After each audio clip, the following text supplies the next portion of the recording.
Paranormal Dimensions is a regular feature on Mondays on the Paranormal UK Radio Network.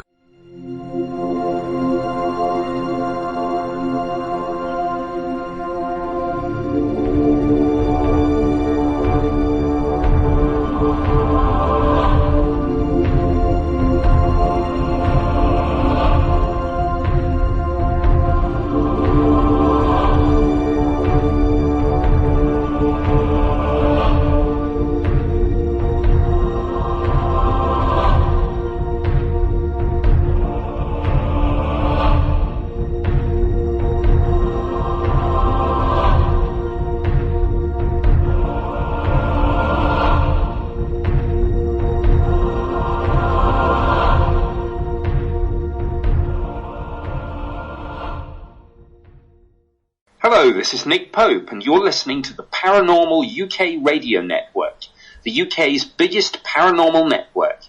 And this is Paranormal Dimensions with David Young. Hello, welcome to the show. Thanks for that, Nick.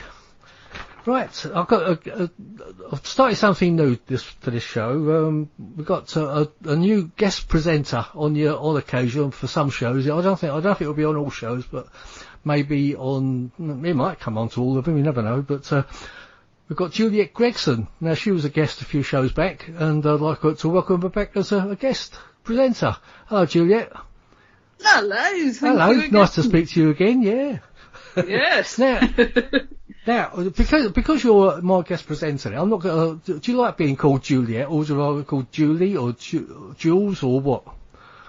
Juliette or Jules. Jules. Okay. Well, I'll tell you what. Yeah. Soon as we're on friendly guest presenter terms now, you're going to be Jules, all right? Okie dokie. Now you're in your professional mode. Anyway, we've got a great guest, Darren Cooper, today. He's got a good, great story to tell us, and it's actually a very special day, so we'll be talking about that in a minute. But just before I go into that, I mentioned on the last show that I've been getting letters from. He's actually in a very sensitive job. He's an armed policeman. But he's been giving me some UFO reports from the area where I live, which is in Suffolk, obviously, in the east of England. I'm going to read out this letter now, and this is from the 29th of November from last year, and it was approximately 4:40 in the morning. And what he says is, I was on Thornton Beach, looking out towards the sea. The sky was crystal clear, with an impressive show of stars. There was one star or planet, I'm not sure what it was, but it was brighter than the rest. I've seen it before, I think possibly it's a planet, but obviously he doesn't know what it was, that's me speaking. There were objects I previously presumed to be satellites passing towards it. I often see these. What has made me think they aren't, that I once saw, what makes me think that they aren't is that I saw once too close together, and I don't think they travel in pairs. I was watching those objects, and they appear every few minutes or tens of minutes. They are similar in size and colour of stars. Well, I've seen that myself. You probably have as well. Just another dot in the sky. I then spent a few minutes looking at the sea. When I looked back up to the sky, there was a bright object like the others I had been watching, but perhaps a slightly bigger dot. But it was passing in a different direction, around south-southwest to north-northeast. I then realised that there was one behind it, then one behind that, and another. Well, I don't know if he's looking at satellites there, but it is something you should consider. They all moved in a line, one after another. About 20 seconds I saw they were coming. Around 20 seconds I saw they were coming from. After about 20 seconds I saw where they were coming from. Sorry about that. They came from near this bright star or planet in a downwards motion. They would all hit a certain point, then before changing course and moving south-southwest to north-northeast. When they reached this turning point, they didn't turn or make any kind of conventional movement, as in a curve like an aeroplane does. They simply hit this point and changed direction at an almost a right angle. That sounds a bit strange. There was an odd gap. There was the odd gap where there weren't any before. Then 8 or 10 of them appear one after the other, evenly spaced, then a gap before more did the same. They all moved out in a single file, apart from definitely one, maybe two, which were side by side. I can't remember if I caught one or the other up, or how it came to be alongside the other one. This lasted for some time, perhaps 5 minutes, but it seems longer looking back. It could have been as long as 10 to 15 minutes I became transfixed, other than when trying to get a picture or video, neither of which worked. In total there were around 40 to 50, I think. Stupidly, I didn't keep count. I've never seen anything like this before. I've seen the objects I mentioned I was originally looking at, which I see often, but they are never seen in more than two. He's never seen more than two. I know very little of what is usual to see in the skies. There is a flight line nearby which planes use, and these are easily recognisable. These objects were a continuous single white tinge of blue, maybe, colour, and were certainly not any aircraft. I would associate as civilian or military. As I said, I know little about the night sky, but it's almost like they were dropping into our atmosphere at one point, and then heading somewhere on this line. I used a pair of binoculars briefly, but these didn't show anything other than the objects being consistent colour and moving in a single file. I can certainly say they were not shooting stars. I actually saw one as I left at 4:59 in the morning, and have seen plenty of these before. Now he's given his name as Jasper, a local shift worker, but he's actually got a more sensitive job than he sounds. So anyway, I'll tell you what, but let's introduce our guest today, Darren Cooper, and get his take on what I've just been reading out as well. Because hello Darren, you there? Yeah, good afternoon, David. Hello Darren, welcome to the show. I know you've got a very special day, like Memorial Day today, which you're going to tell us all about. But what did you think about that, what I've just been reading out? I must say, without disregarding the gentleman's sighting at all, it does sound like the Starlink satellites. You know, the... Yep. Yeah, that kind of what I was thinking of, because I think that the direction they seem to be going in. But it's this thing about the 50 odd that so it gets me a little bit. Yeah, that's quite a few. Yeah.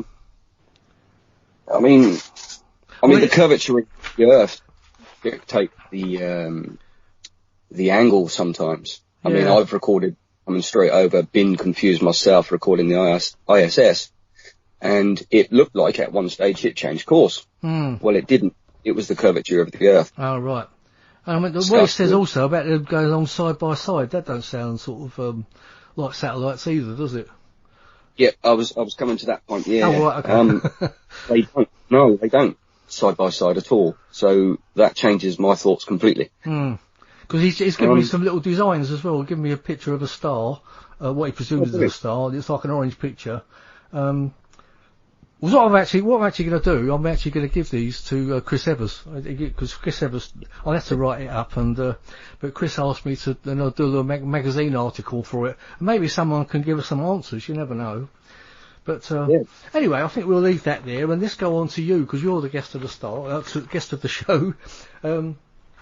Obviously, you've just heard me speak about Juliette as just being a guest presenter as well, and so I think you two know each other, don't you, Juliette and Darren?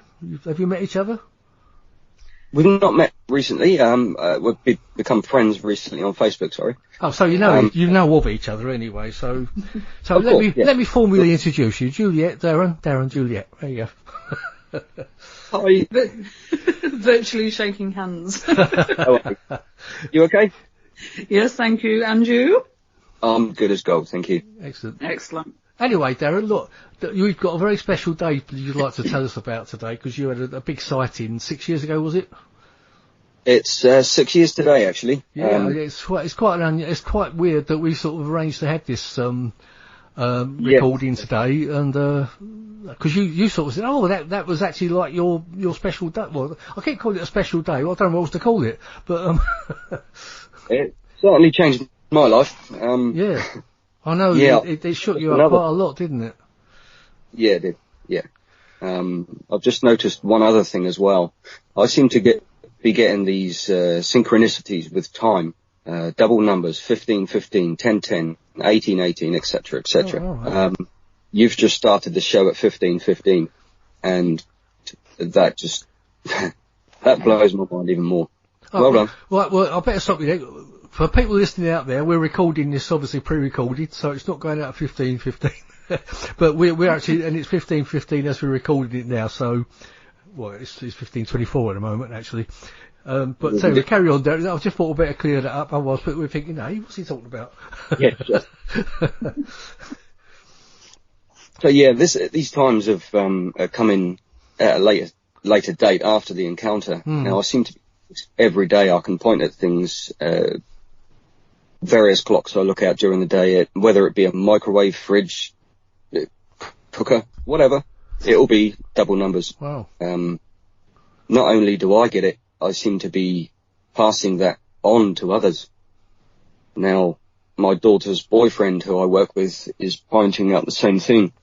And one of my best friends is also pointing out the same thing, that he's receiving the same numbers every single day.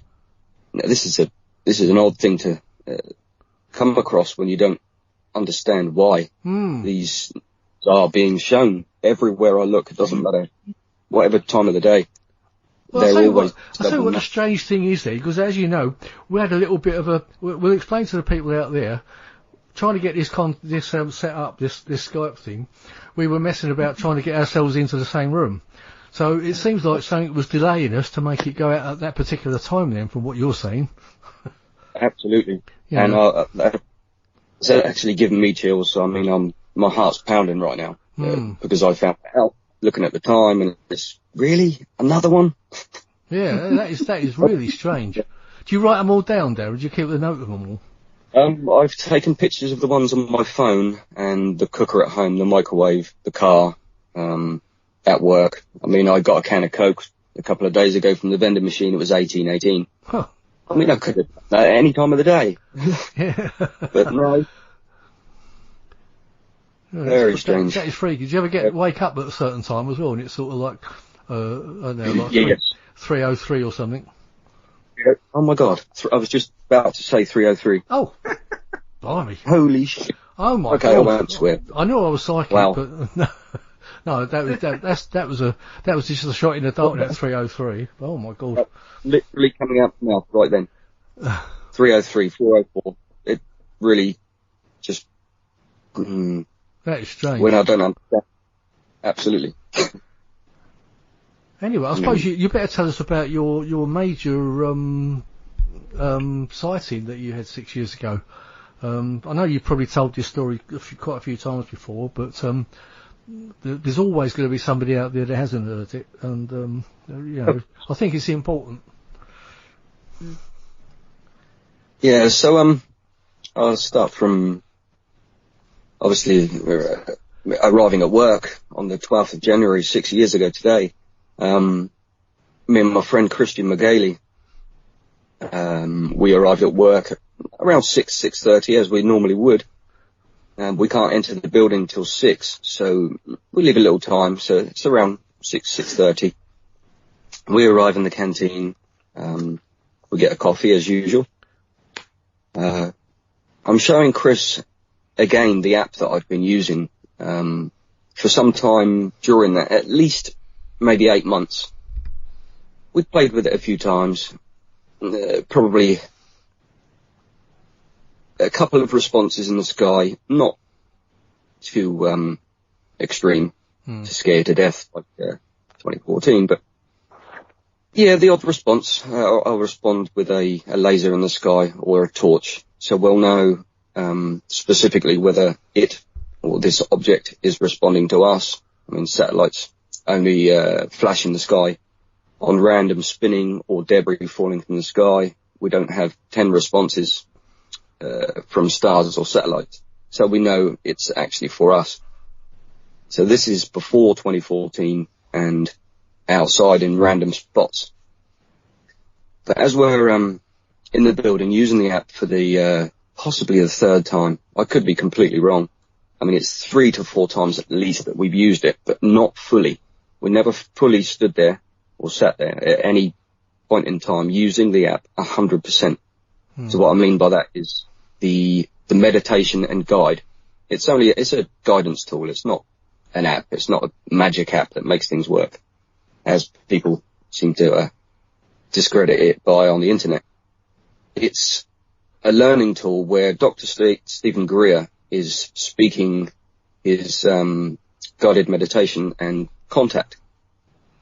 It lasts around 20-25 minutes. So we went through the whole entire meditation from start to finish. We play the tones after the meditation is stopped. And I believe we get both phones out. So we're playing the tones on one phone, and I've got the magnetometer, which is another tool which apparently tells you whether there's electric magnetic field within the vicinity, and the alarm. So as we're discussing this, not knowing if this is going to work, this is the point where I'll say, not knowing if this app is going to work. The point that I meant by that is the app worked because the magnetometer went off. I've never seen this before. I've never bought an EMF reader or anything like that, or used anything like that during contact. I didn't know much about contact, to be honest. So we're going through this, and all of a sudden, when the tones are playing, the magnetometer goes off in the room, and we're just looking at each other. So I'm freezing cold. Right now? I'm freezing cold, yeah. Gosh. We're looking at each other thinking, this is ridiculous. The app's working. We've just gone through the meditation. So I'm slightly freaked by this. I'm looking at Chris saying that, seriously, an app's going to work? The app's tones has gone off. It has to reach 100 for it to alarm to be sounding. And it went way over 500 before it got me excited, of course. I've never seen it go as high as 100. Not before that point. So we look at each other, freaking out. We say, come on, mate, we've got to get the hell out of here. This is nuts. And I'm feeling pretty freaky in that room, feeling that there's something present. So something in that room set that alarm off. I mean, it's never gone off before. The phones are side by side. It's not going to trigger anything. It's just a phone.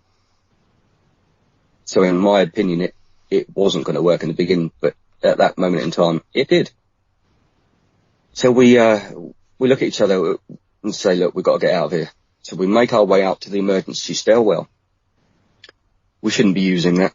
Okay, granted, we don't work there anymore, so I'm happy to say that. So we went out to the stairwell, and this is between 8 and 8:10. So arriving in the building from 6:30, we've used the app and all the meditation and guided meditation. It's lasted around an hour and a half. So we reached the emergency stairwell at 8, between 8 and 8:10, sorry. So I was just wrapping myself up. I went cold then.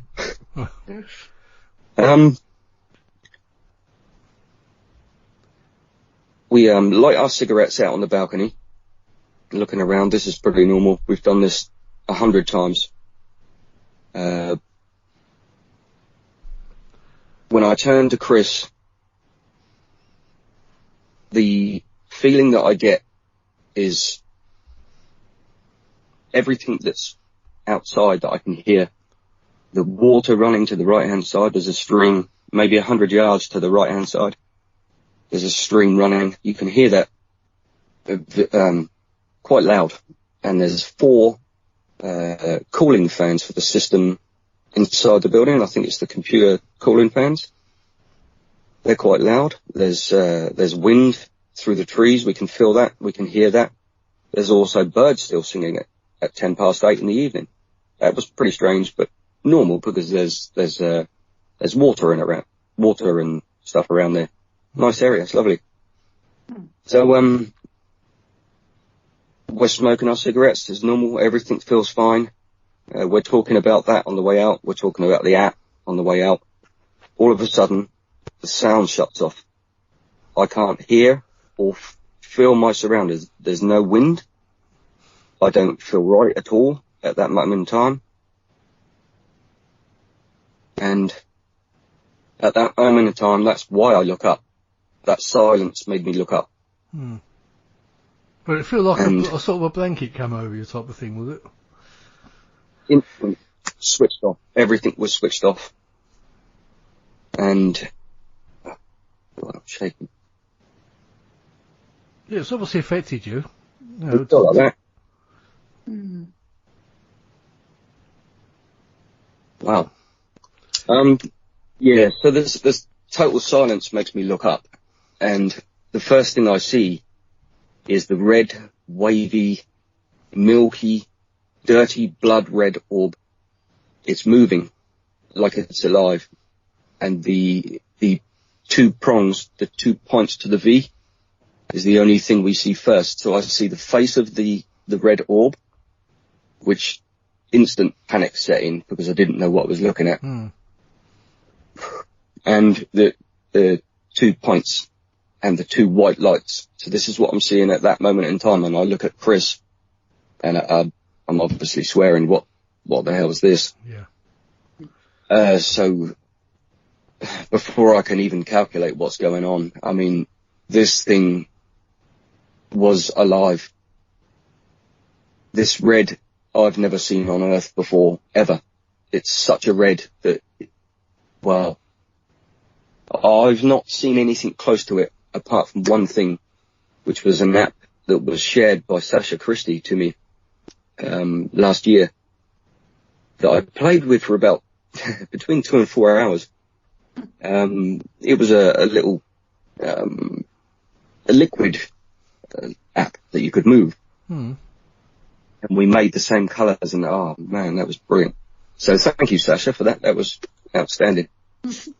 Yeah, I hope she'll listen to this at some point. I have to make sure she does. Yeah, that was quite freaky. Well, the thing about the red orb, also, you do hear a lot about red orbs and orange orbs, don't you? So, do you think that yours was the same type of thing that you've heard other people talk about? Well, yes and no. I mean, for example, Colonel Charles Holt, that was fascinating. Hmm. I don't know whether between it was the first person that saw the light would have been Michael Stacey Smith. Is that right? Well, so he says. I mean, that was obviously that was he reckons that was before an incident before the actual RFI, wasn't it? Yeah. Whether he's actually jumped on the bandwagon after hearing the other stories, I don't know. I mean, yeah, so that's some people's assumption, isn't it? Yeah, that's right.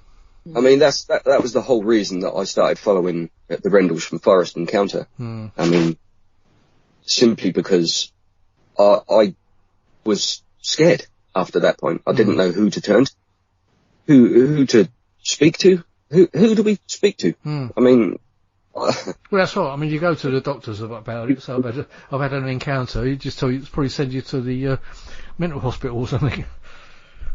Yeah, my doctor is actually aware. Is he? He does know. He did ask. Yeah.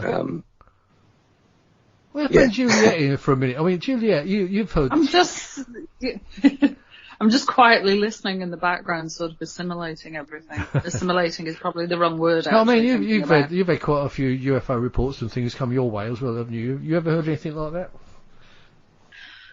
The orbs, yes, but not the description, obviously, that you're giving. I'd like to probably ask more about living. How did you know it was living? Hmm. For some reason, I felt it. I knew it was alive. It shouldn't be moving like that. I mean, imagine it's 4 to 6 feet wide.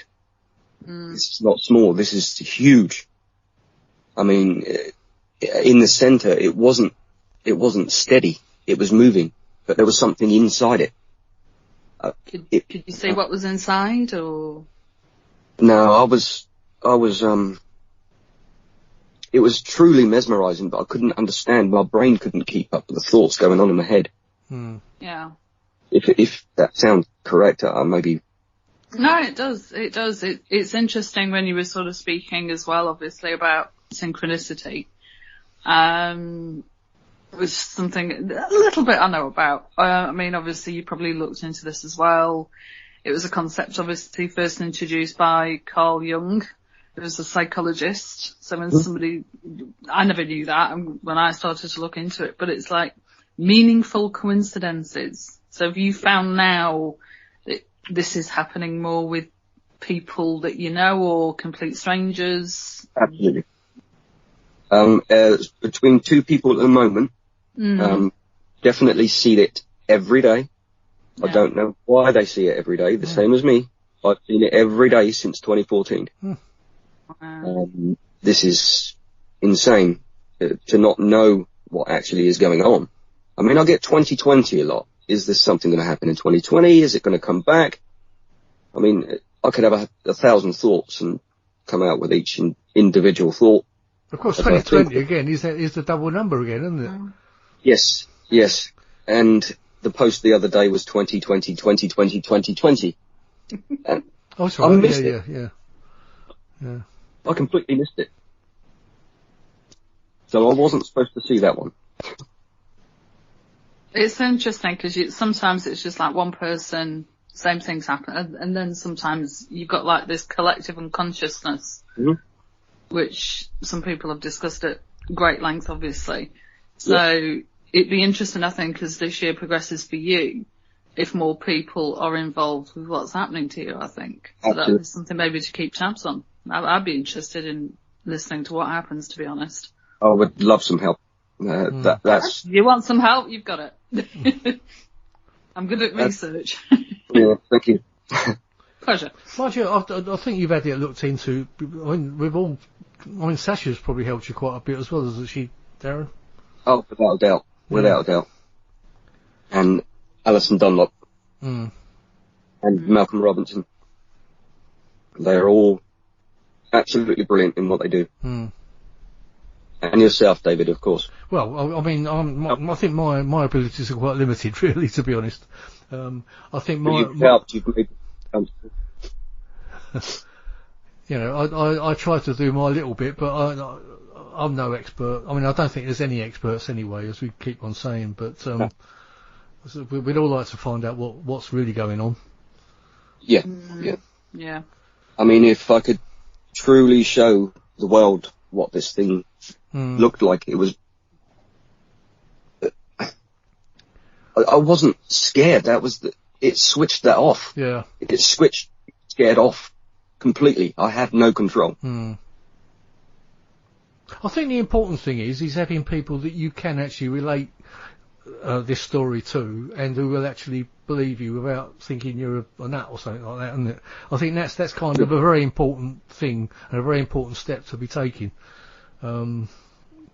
You know, and obviously that's the kind of help you've been getting from Sasha and Malcolm and Alison, etc. That they will listen to you and believe what you're saying. Yeah. I mean, But the thing was, it wasn't only you that saw it anyway, was it, in the end? No. So, friend of mine. So nobody can say you were imagining something. I wish I was. Do you really wish it was? I mean, or don't you? Do you not really think it was quite an exciting thing to have happened, that you've had this experience? Because I mean, a lot of people think, you know, you often hear it. Oh, I wish I had some sort of experience of a UFO or something. And but I suppose with certain ones, you kind of regret it afterwards. But there must be it must be a two-edged sword for you. You must regret maybe what happened, but at the same time, the excitement of it happening. Do you not find that? That's it. I mean, I know now it was me. It was my fault. I didn't mean to pull Chris into that. I mean, he must have known at that point what we see and what we have been doing was in fact me showing you. I've gone back on that now and I know it was me. Now, when I randomly go out to the beach and show friends the same thing and tell them what I do, CE5 meaning contact of extraterrestrials of the fifth kind, where I induced that, I asked for that. I mean, it gets quite scary inside. I wasn't scared, of course, but it gets quite scary after what could have happened, because just hearing other people's encounters, and informing me that I shouldn't be doing that. Is that right or wrong? I mean, I've not stopped, but I've slowed it down personally myself. I'll try not to do it so often now. Yeah, but I mean, you haven't really come to any real harm, though, Darren, have you? It might have actually got into your head a little bit, but it hasn't. It has. Do you think it's done you harm?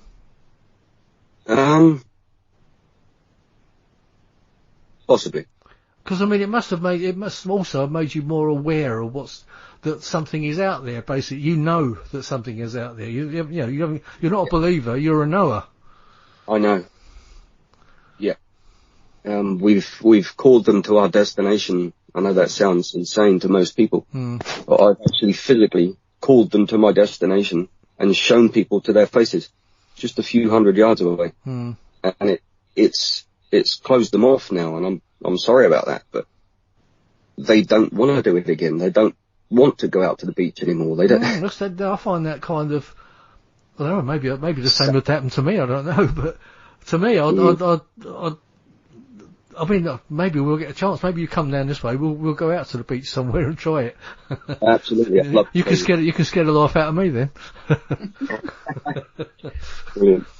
But that's what I mean. You see, people are really eager to have these type of encounters. They hear about them, and so often they think, "Oh, why don't this happen to me?" But you're saying it's not a good thing to happen to you. So I only say that because the 4 hours, David, that's destroyed my mind the most. I mean, I was stood there less than 10 minutes. It's a fact. I was stood there less than 10 minutes.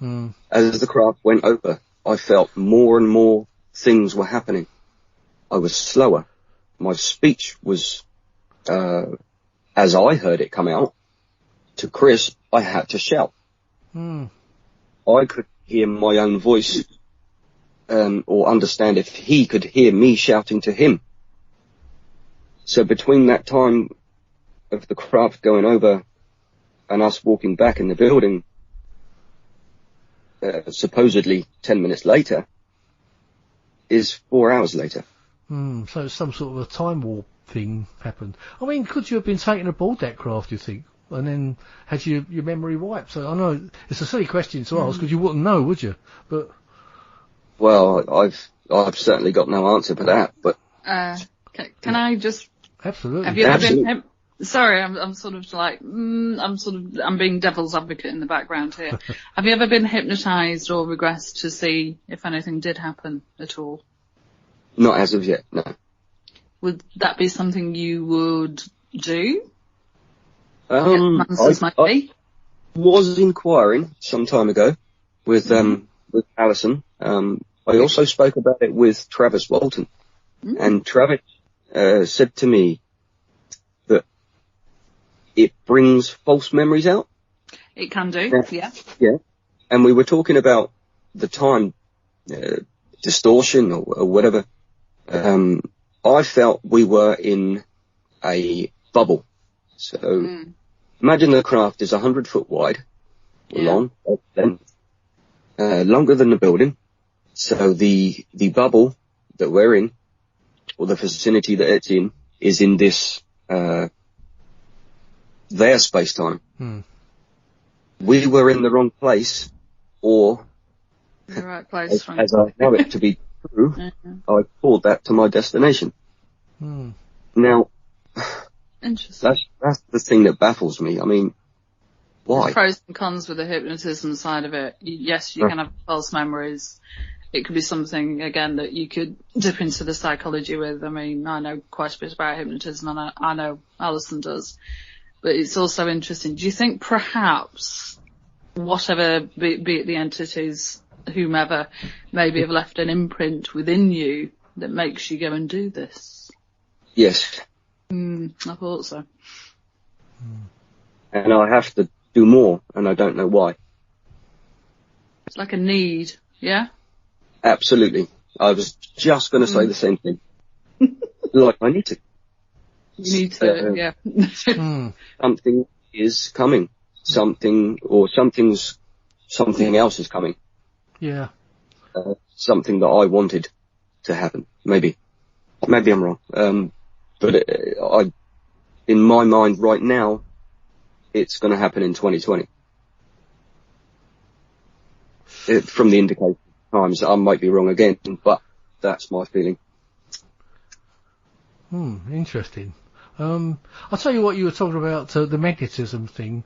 I don't know if you've ever been out to Rendlesham Woods, have you, Darren? Yeah. Oh yes. You have a few times. I thought you had. But it's got that's got kind of a magnetism, isn't it? It kind of draws you back. Yes, we're going back, definitely. You know, we have that I've not shared yet, but they're quite impressive. Yeah. Because I mean, I've had that feeling myself. You just, even though you know probably it's just going to be another night of wandering about in the dark, you just want to go there and just wander about in the dark, expecting something to happen. Yeah. And you do. I mean, I've seen moving stars and things. Stars that stop and move and stop. Now satellites don't do that. Yeah. We've seen the satellite going over, but we've seen stars look like stars, but they stop. You know, they move and then they stop and all that sort of thing. So, I think Brenda Butler was up there one night when we saw that, and a few of us. So, when me and Lee Morgans were there for the conference that you put together, David. Yeah. I haven't told anybody yet, but I was so sick right there at the gate. I thought you were going to say so sick of hearing me talk.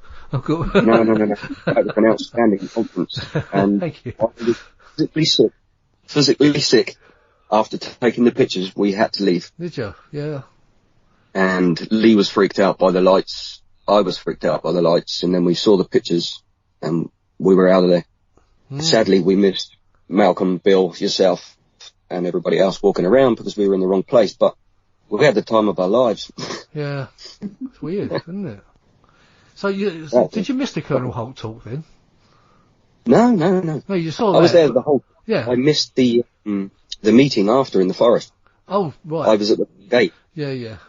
See, I didn't go to. Obviously, I was clearing up in the evening, so I couldn't go to the evening one. But we had the Saturday walk around in the daytime one. But I was just too busy. And then we went for the meal and everything. So of course, when we were having the meal, you were probably all wandering about in the forest. But, that's it. Yeah, we turned up at the wrong one. I didn't know there was 2 car parks. Oh, there's several car parks. Yeah, I mean, I don't think people realise how big Rendlesham Forest is. It's actually pretty massive.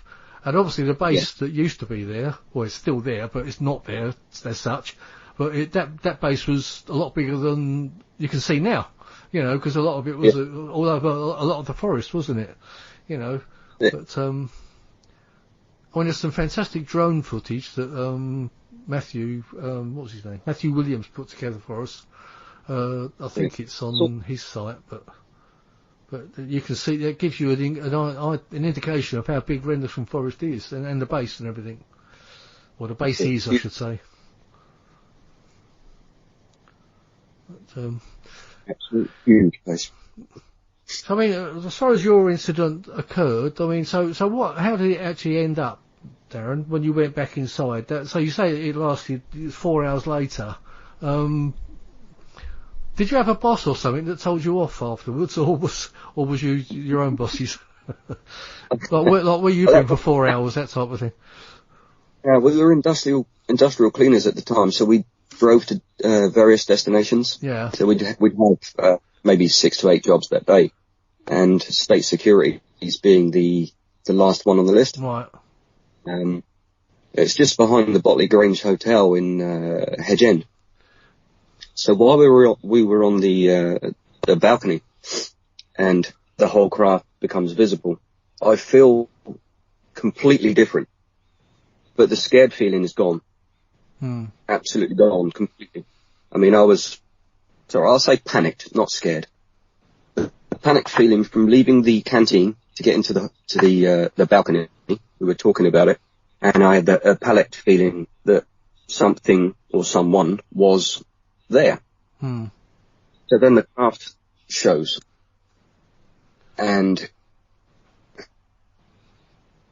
God, it makes me shake every time. To try and explain the feeling inside this vacuumed bubble of pure energy, whether it was created by the red one or the craft itself and the 5 lights, I really can't answer that, but the craft as a whole was floating together gracefully, completely silent. There wasn't a wisp. You could not feel a bit of air on your face. I mean, I stepped forward to the edge of the balcony and the craft became visible. And I could see, say if you turn a bottle cap upside down and you can see the inner rims, it was perfectly crisp, clean-cut edges everywhere. The white light was almost, you could put your arm through it. Would it be worth trying to get somebody who's an artist? You know when you've watched like the police programs and they go, right, describe the person who attacked you, etc., and they do like you've had that done, haven't you? Have you had that done? No, I haven't. I'm saying yes, sorry. please. I know you've had some. I know you've had some pictures drawn, haven't you, Darren? They've all been done by me, David. Yeah. I mean, it might be interesting to find an artist who you could go, right, this is what I saw, this is what happened. Yeah. Be it somebody like Ronnie Kinsella as an example, there's got to be somebody out there who can help you. I mean, my drawings are not particularly good. My photography is fantastic, but my drawings, no. I think you should do that, because that might give a bit more clarity. You can go, yes, you've got it, or you need to tweak it. I mean, every image I've got is so close, but it's not right. Oh, right. I mean, I think we should try and describe it for people out there. Yeah. It's kind of like a big V shape, isn't it? With if you imagine a light at the front and 2 lights either side of, let's call them the wings. It's just like a V shape, and it's got your red orb thing in the middle of it. That's kind of, I mean, obviously on the page, on the Paranormal Dimensions page, I'll put your picture, if you don't mind, so that anyone listening to this and wants to come to the page, they can see a picture of it, and that's your picture. But you still say that that's not as accurate as you'd like it. It's not correct. No. I mean, the closest one is my most recent one, where I stole the image from Google Earth and repasted the sky in. So I made the sky dark, and the scenery is actually state security. That is actually a real picture. Right. So then I put the craft into it, and my heart was pounding for hours. The first person I sent it to was Christian McGaley, who had the encounter with me and says that's so close, but it's not quite right. So I can't, I mean, I can see it. I can see it in my head. And it's getting somebody else who can draw to see it. Yeah. Do it for you. Yeah. There's got to be somebody out there who can do it. There's got to be. That would be amazing. Synchronicity. Yeah. Now, the fellow, what was his name, Chris?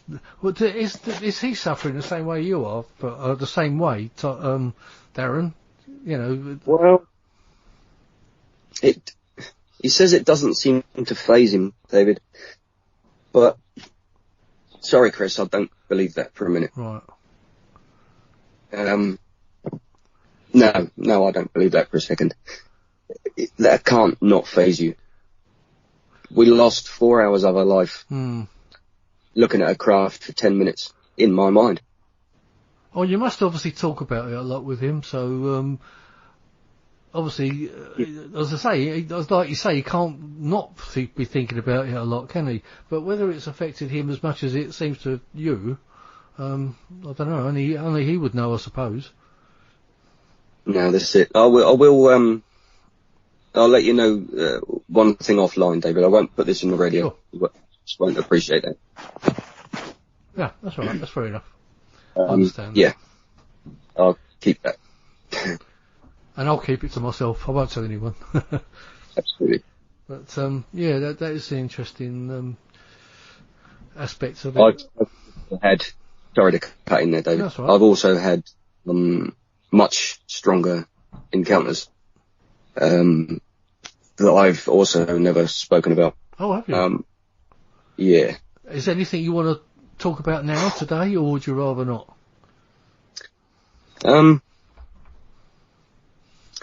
I'll leave it for now. Okay. Sasha knows. Okay. All right. Well, maybe one day, if you feel up to it, come back and do it again. If you feel up to it. Yeah, absolutely. Can I just ask? I mean, there's things obviously you don't want to disclose, which is brilliant, fantastic. Do you think talking about it helps? Do you write things down? Does that help? Talking about it most definitely helps. I probably shouldn't have opened my mouth there, but I mean that one. Yeah, that one chokes me up a little. You can hear it in your voice. Yeah. But they say talking about things is... Oh, it's obviously affected there a lot, hasn't it, Jules? It's, you're not making anything up because it affects you too much. No. But,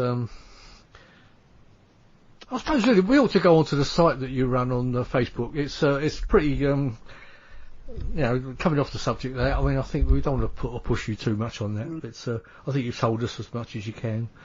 Well, I mean, I've got more when the craft. Sorry, I'll keep going off track. I mean, but when the craft was above my head, feeling that pressure in my ears, I was almost deaf. Felt almost deaf. Having to shout across to Chris, he's doing the same. Chris didn't move. I didn't see him move his arms. I didn't see him move his legs. I mean, that's pretty strange. I mean, I only thought about that recently, and I thought, well... Yeah, I'll tell you what, that sounds very similar to like the Jim Penniston, John Burroughs incident, when Jim says that John was kind of frozen to the spot, didn't he? Oh, shit, yeah. Do you not see some similarities there? I'm speaking to Jim this year.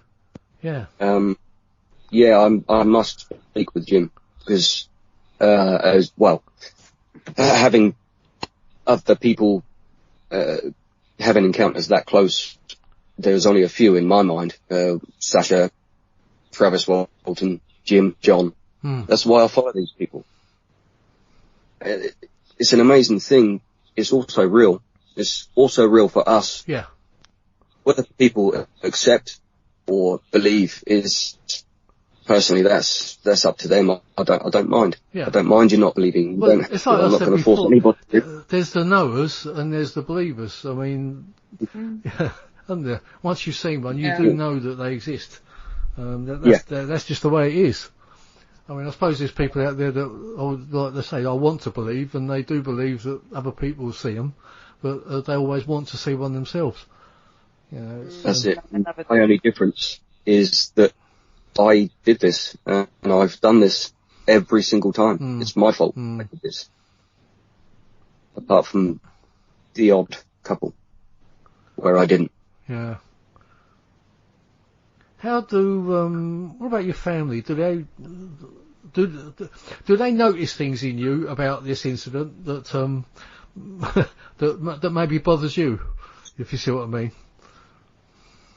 Yes. Yeah, what I'm trying, it's difficult to try and explain it, but do you say it changed you? Did it change you that much that they noticed things? More than likely, yes. I should imagine so. I don't stop talking about it. Right. Whether it be the 2014 event or last week's event, I don't stop. And I can't stop. And for some reason, I don't know why. Strange. So, the craft as it's above the head, I have to go back to that because I haven't finished that. Oh yeah, sure, yeah. Yeah, we keep going off on tangents, don't we? So the craft is moving around maybe 1 to 2 miles an hour. I'm not sure how fast 5 miles an hour is, but I'm sure I could walk faster. Yeah. It's moving, so it's coming over. It took around 30 seconds to come fully uncovered from the roof because there's a 2-foot overlap of the roof to the stairs, so it shelters you from the rain. So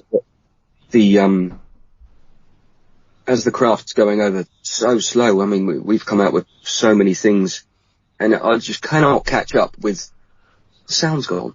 The birds are not singing anymore. The water's not running. Oh shit. What are we looking at? That thing's real.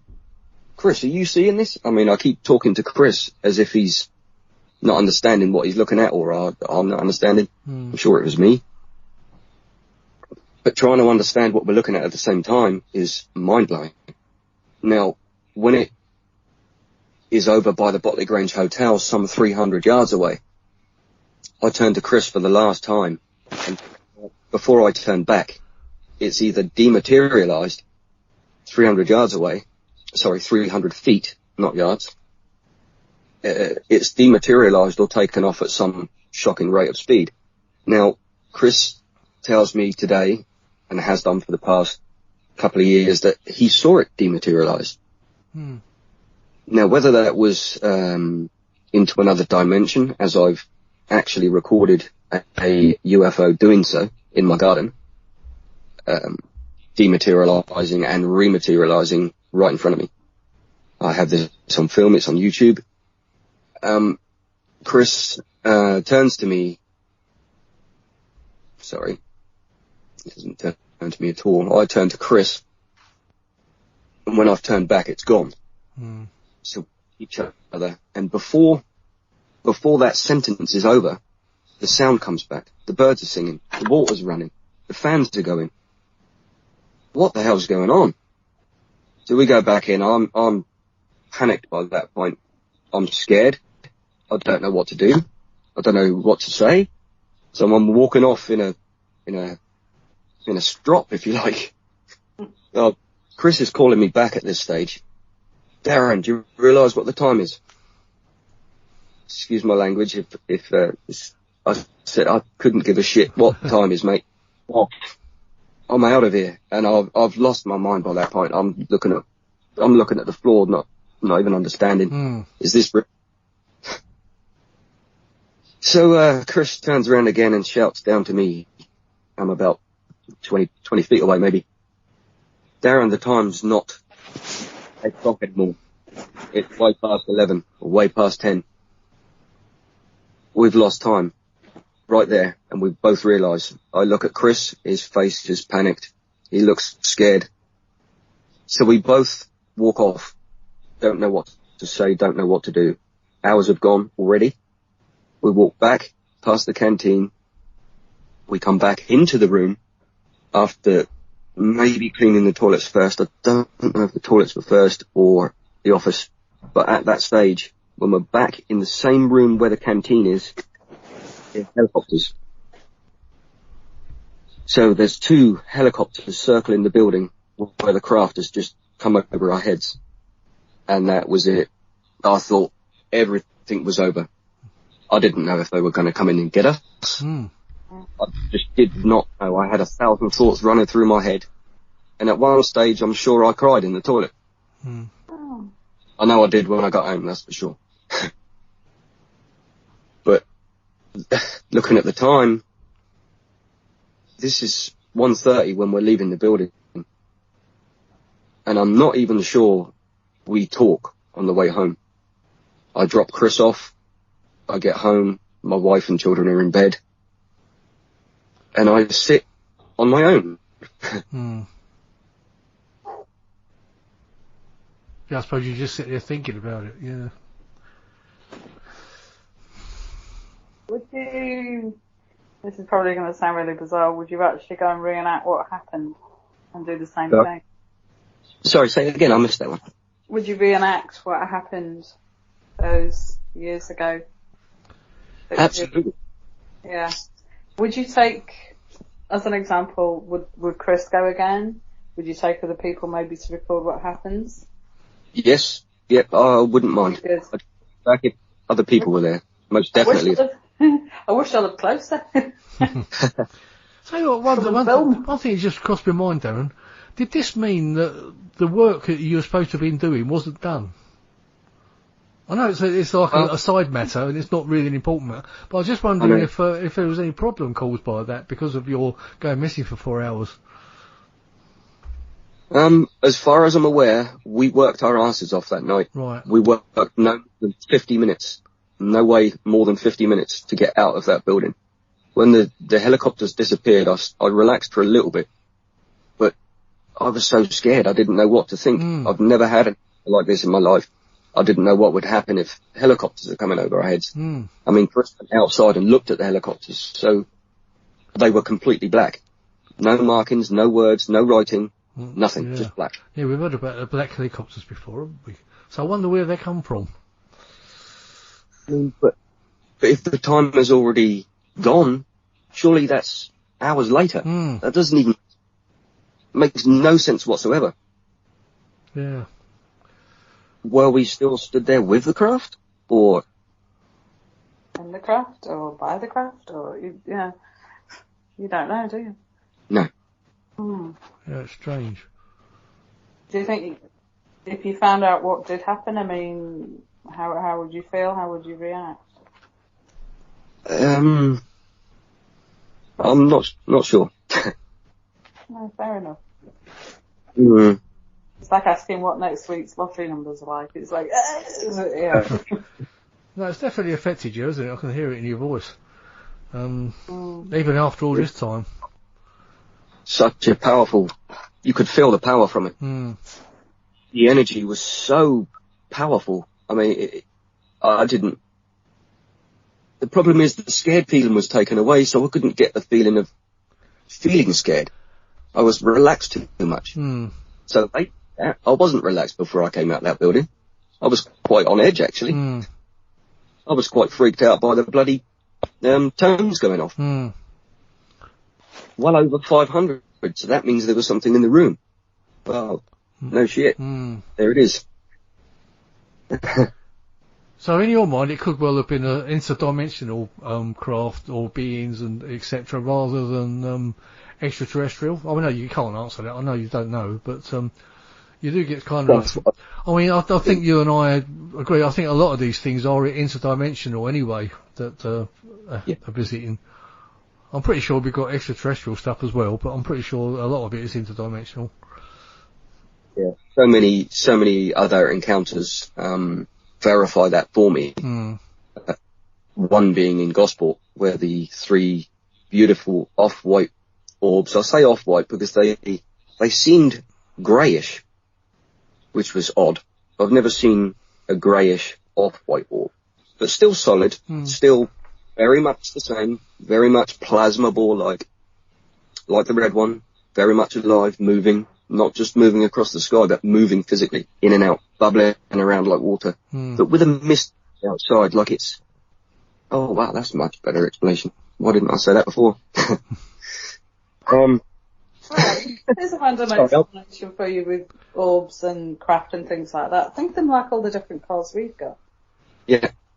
You know, it's like in a kind of, I'm not trying to make this into a haha, you know, this is quite, it's like, they could say, oh, that's a Ford, that's a Citroen, that's a Porsche, you've got different variations, I think, and then it'd be interesting to see if anybody's actually categorised and actually, you know, written things about it. Yeah, there is somebody. I did have somebody on my show. What was his name? Terry Ray. He's actually an orange orb expert. It's the only way I can put, or specialist, I should say, not expert. He does specialise in categorising different coloured orbs. You might, if you go back in my backlog, you'll find his shows. Only maybe 4 months ago, I spoke to him on the show. Terry Ray. I'll give you the link for it anyway. And also, if anyone else is interested out there, he did start categorising the colours of orbs. I've actually filmed a beautiful red one, which is actually on YouTube right now, in Hamble, not so far away from Hedge End. This one also dematerialised, but was on its own. Some time ago, Mark Doncherio had a look at it and quickly said it was a Chinese lantern. Right. Now, rubbish. Sorry, Mark, it's not happening. It wasn't. We know what it was. Because the area that it came from would have been from Forley Power Station. Now, between that is maybe half a mile of water, and no houses, no flats, no public land. It's our electrical, where our electric comes from. So there's no one there, and for maybe 4 miles. I should imagine it's maybe 4 miles is the next town. It's not possible for a lantern to go that far. No. It's not happening. And for it to be much wider than a Chinese lantern, I'm sure Mark's been fooled before, but have another look, Mark, if you're listening. It's not what you think it is. You'll also find the white ones on my YouTube channel that dematerialise and take off and go in and out of our dimension, so we know what we're looking at. We have done for years. I don't question it anymore. I know they're coming, and I know it's me, but I can't tell you what they are. As that's sad to say, but none of us can. No. So you mentioned one of my pet hates, those Chinese lanterns. They do so much damage, don't they? Oh, yes. You know, cause so many fires and things, and animals getting burnt and or eating them or whatever. Yeah. I think they should be banned. They should. Worldwide. They never will be, obviously, because probably China's sending most of them up. But God. yes. Zoo was the last one, wasn't it? Yeah. Terrible. For the child. But, yeah, it's interesting, Darren. Do you want to talk about your site on Facebook now? Oh, UFO Hunter. Or have you got more to tell us about? I mean, you know, don't take notice of me. You tell us what you want to tell us. I mean, we've had. Let's go for another one at the planetarium in Winchester. Mm-hmm. Now, this is a synchronicity that really blew my mind, and it has everything to do with Colin Andrews in Winchester when he recorded the crop circle tones. Mm-hmm. Now, this is the same tones that we play from the app. Now, we didn't know this, or I didn't know this personally back then, although it states this on the app. I should have been more aware and read it, I guess. But anyway, we went to Winchester Planetarium. We were stood there, and as normal, we were in the car first. We played the app tones, so we didn't play the meditation, but we played the tones. And this is a fast beeping, it's like, that's the only way I can explain that. So, this was recorded in the middle of a crop circle in 1989 by Colin Andrews. Now, it's believed to have come from a specific craft, extraterrestrial or other. Whether that's been explained and I've missed that, I'm sorry, Colin, if I've missed that, but to the best of my knowledge, it was extraterrestrial craft. Now, when me and Lee go there, we have the same thing. We had the tones projected into our heads from right ear to left ear twice in the space of 20 minutes during a contact event, as we call it, a skywatch. Now, as we hear the tone from right ear to left ear, I've panicked and ducked my head because I thought something was going to hit me in the head or something like that. I'd never expected to hear these bloody tones in my head that are on an app that I used in 2014 to make contact with this V-shaped craft. Now, from right ear to left ear, and I look at Lee, and the worried look on his face, panicked look, told me the story that he's just heard the same. And I said to him, "You've just heard the same, haven't you?" And he's nodding his head and saying yes. So before the second tone hit my head from right ear to left ear, whether it was in my head or around my head, I can't quite understand. So it was either in or around my head. Now, before the second tone hit, Lee has spotted a triangular-shaped black craft, maybe 1,000 feet, 2,000 feet in the air, straight above us. And by the time he's pointing to the sky, telling me to have a quick look at this, it's gone. And we hear the same tone again, straight through our ears. And I'm quite panicked then, and we leave shortly after that. But the write-up is in my group, ET UFO Hunters. We've had several where Lee's been poked. Sorry, Lee, this has been mentioned. Lee's been poked from a bush in Winchester just before we take pictures of what we believe to be a 6-inch being floating through the sky. Now, there, a 6-inch being, I'll repeat that. No, it was crossing my mind, 6-inch being, but yeah. Yeah, at some distance away, we were at Silbury Hill. This is another. We're taking pictures of the hill. We're in daylight at this time, so I'm filming around, and we get this. What was it? I didn't actually see this by eye, but when I'm panning the camera around, there's an orange orb in the sky next to the hill to the left, flashing on and off. When I pan the camera around, it's on the right side of the hill, and it's dematerializing behind the bush. Now, I didn't realise I actually caught this on tape, because at various stages, like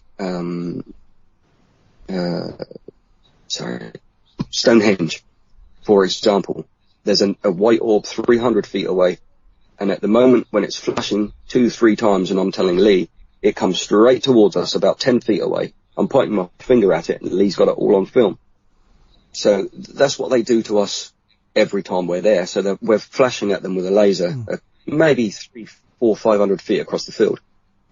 And so I'm probably mixing up encounters here, but we'll go back to Cheesefoot Head, where the tones were recorded. We were flashing at an orb, some 300-400 feet away, and the orb comes straight towards us. We have this all on film, and it's the 6-inch being. I say being because it was playing with us in the field before we did this, before we took sequence of pictures. We have the film, we have the images, and it's flashing at us in the field. And it starts off as a minute pinprick of a light, and it will expand, like building energy.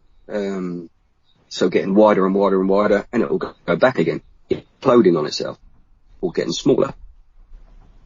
So this is some 300-400 feet away.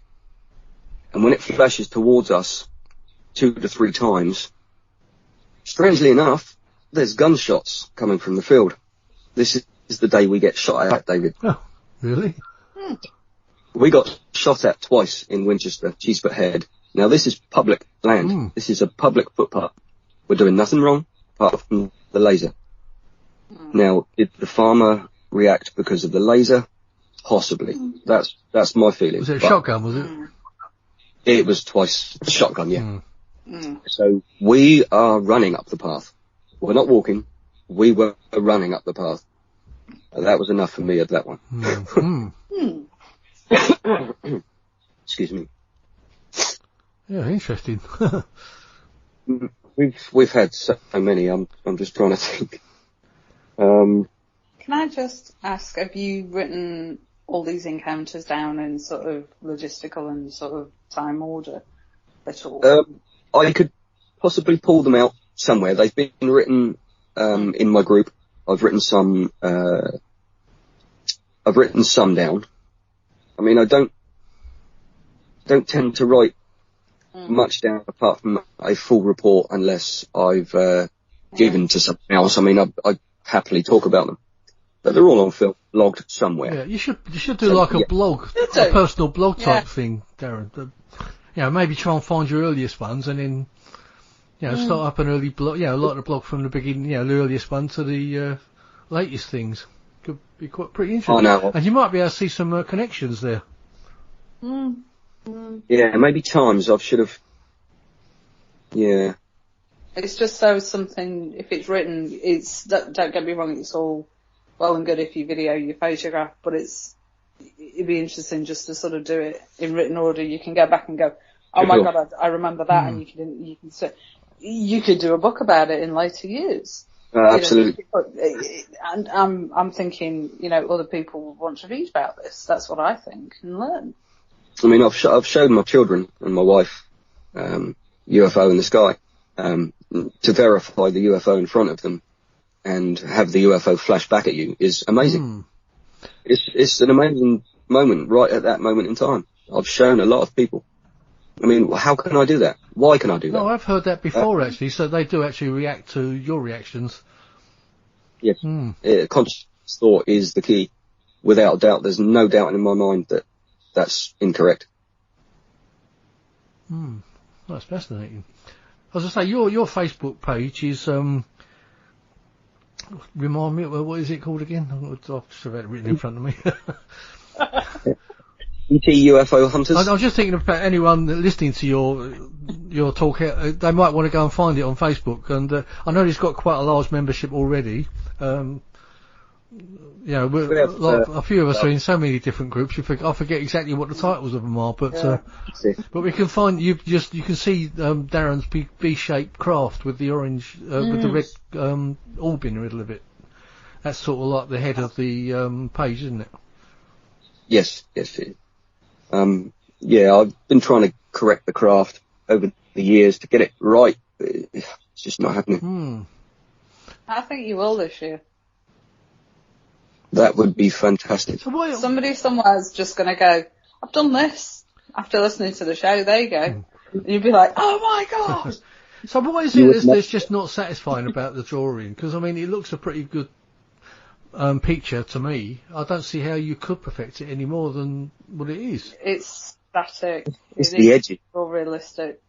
You need to see some depth. I know I said I didn't see much depth to the craft, but crisp, clean-cut edges, like it phased into nothing. Right. Do you see what I mean? If you had a V-shaped craft and it was 6 inches thick, you could see it. You could see both sides of the edges, but there was only one side, the flat face that was facing up. I get you. Yeah, it's like a... Wow. Yeah, it makes you think if maybe it's in 2 dimensions at once. It's sort of in ours and sort of it's got like a linking, I don't know, some sort of a connection where it can be in one and then and the other one at the same time. And maybe that's somehow how they disappear as quick as they do. Mm-hmm. This is what you asked for. This is what you got. Oh, okay. We won't ask for that again. And I mean, I've sort of been asked not to do that again by several people, but okay, that's fair enough. They don't want to see it. Well, I'll tell you what, if ever you come down my way again, Darren, we'll have to go out and see if anything happens. Absolutely. I'd love to. I mean, obviously, I wanted to go into a couple of other things. I mean, Richard D. Hall just did his analysis of the Rendlesham.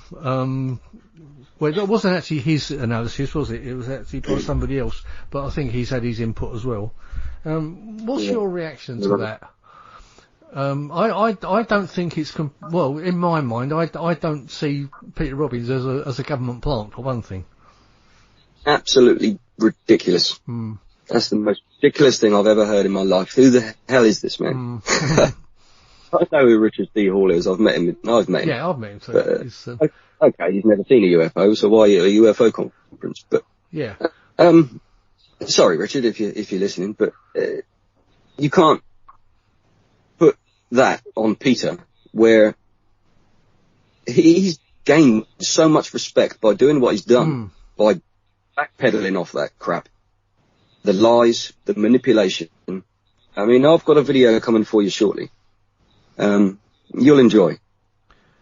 So no, I think that's the most ridiculous thing I've ever heard. Peter's a genuine man. Yeah, well, much respect. I agree with you. I think he's got Peter really completely wrong there. I mean, he did actually say to me, I mean, I did have a few conversations with him before all this came out, and he was telling me the same thing about Peter being a government plant. And I said, I can't really see that. It doesn't make sense to me. The reason that Peter was latched onto by Larry Warren was because of the rock thing. He knew that Peter was the brother of Helen Wills, and that's kind of why he latched onto her. That's what. Well, that kind of I got that off of Sasha really, and that kind of makes sense. You know, it sort of clicked with that. And I think another reason maybe. Another reason he probably latched onto him is because Peter Robbins is shorter than he is. That's just my little joke. But I mean, you wouldn't put yourself through that much pain. And no, of course not. Not for 30 odd years. I mean, you wouldn't. I honestly, I think Peter probably suspected things years ago that things weren't right. I really do think that. But to actually say that he was a government plant, no, that's really not the case. Obviously they've got the Larry Warren aspect of it pretty well pegged, I think. Why he went for Peter Robbins and not John Burroughs, I don't know, because John Burroughs was one of the witnesses. I think he would have been a better target to be talking about in that investigation. I'm not quite sure about the Jim Penniston part of it. I mean, to me, I do believe that Jim saw something he experienced something and touched something. I must add, I cannot say what Jim has personally said out loud. You can't make them things up. No, that's right. There is no way on earth I felt and was part of something that Jim's had as well. Jim can't make that up.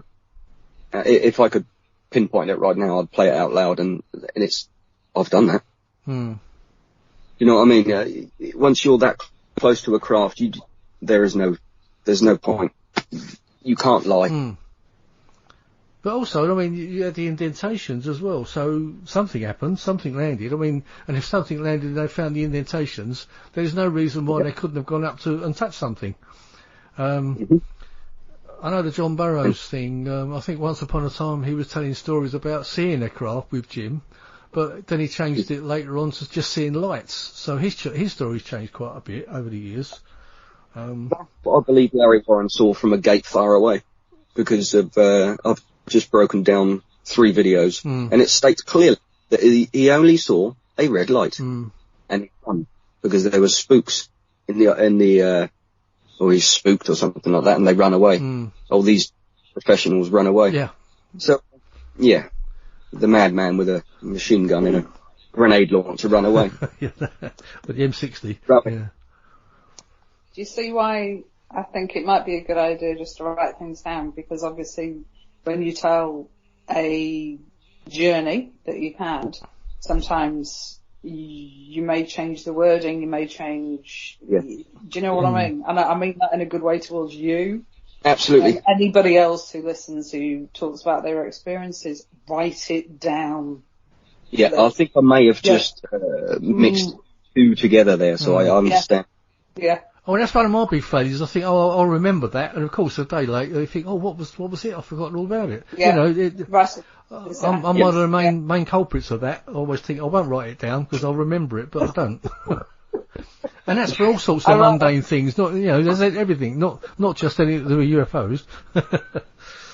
But think about the conversations you're both having about various people within this community, and everybody has a habit, shall we say, of unpicking things. At least if you've written it down, you can go, well, actually, yeah, I know I said that in that interview and I've said that and it doesn't quite marry up.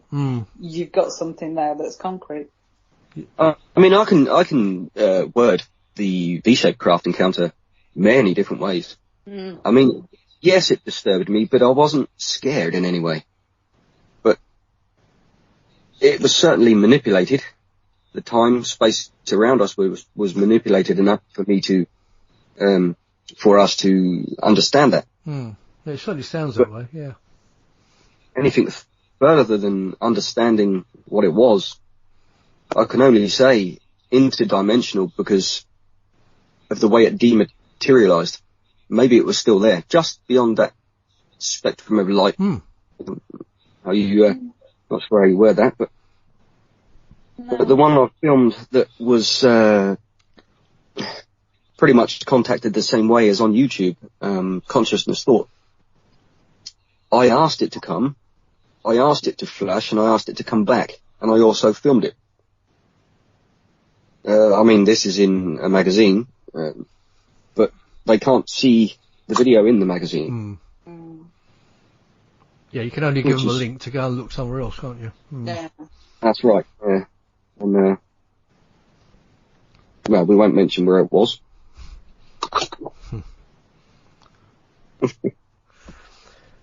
Anyway, I suppose that's about it then, Darren, is it? Unless you've got anything else you would like to relate to us, I think we probably pack it in now then. So looking forward to, are you going to be at the whole conference, are you? Yeah. 100%. Outer Limits, yeah. So I'm looking forward to seeing you there, and we'll all have a catch up and everything. I think Julie's going to be there as well, isn't you?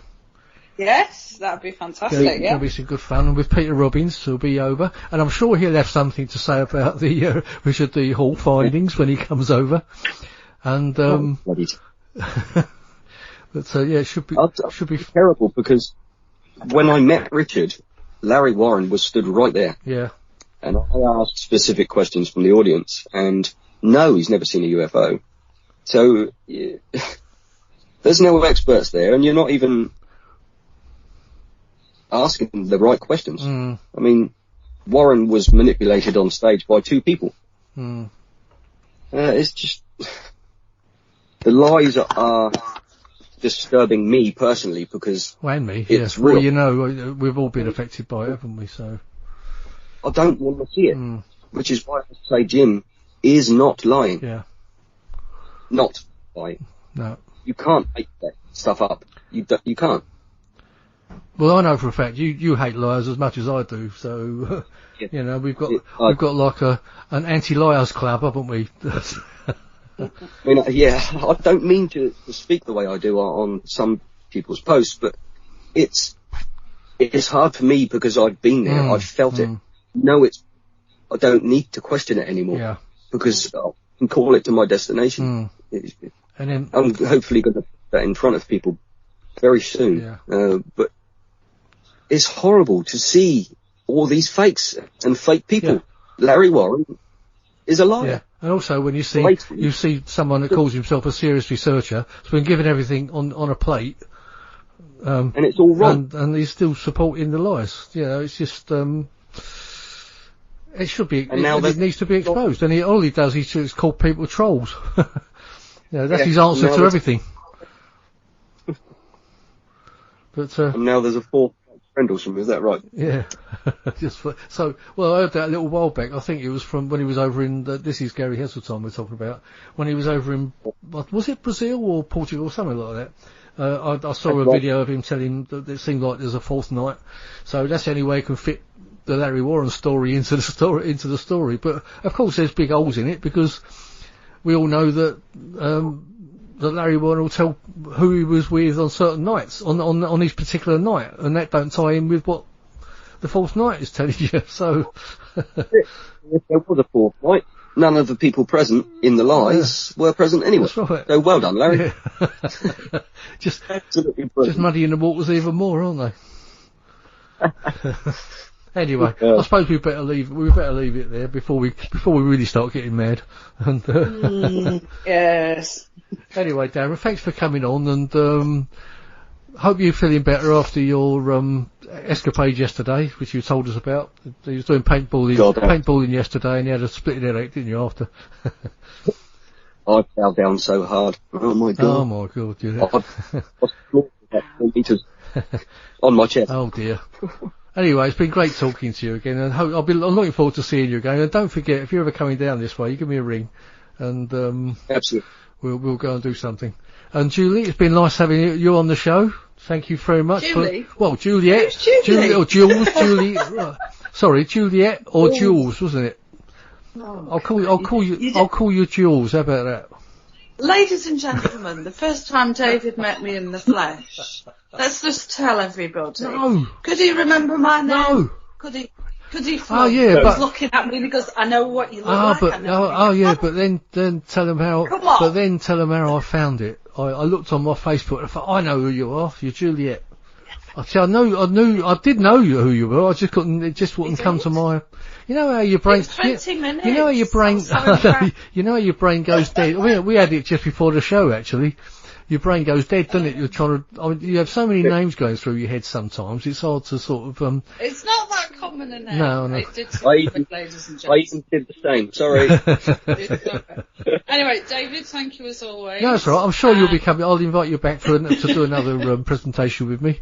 It's been... And Darren, thank you very much indeed for letting me sort of skip in and out there. If you ever come anywhere near Blackpool, we've got some fantastic sand dunes, we've got airports and lots of weird stuff going on. You're welcome.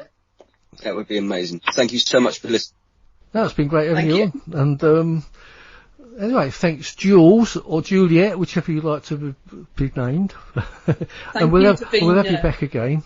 And thank you, Darren. Thank you for being there. We'll say goodbye to everyone now. And if you both like to say goodbye to everybody before we pop off. Take care, guys. Thank you very much. Cheers, Darren. Thanks again for listening. Cheers, Juliette. Cheers. Right, you've been listening to the Paranormal UK Radio Network. This is Paranormal Dimensions. I'm David Young. Thanks for listening, and join us again next week. Paranormal Dimensions is as bright and powerful as our celestial star, the sun. And although it's expending thousands of pounds of energy every minute of the day, have no fear. There's plenty left.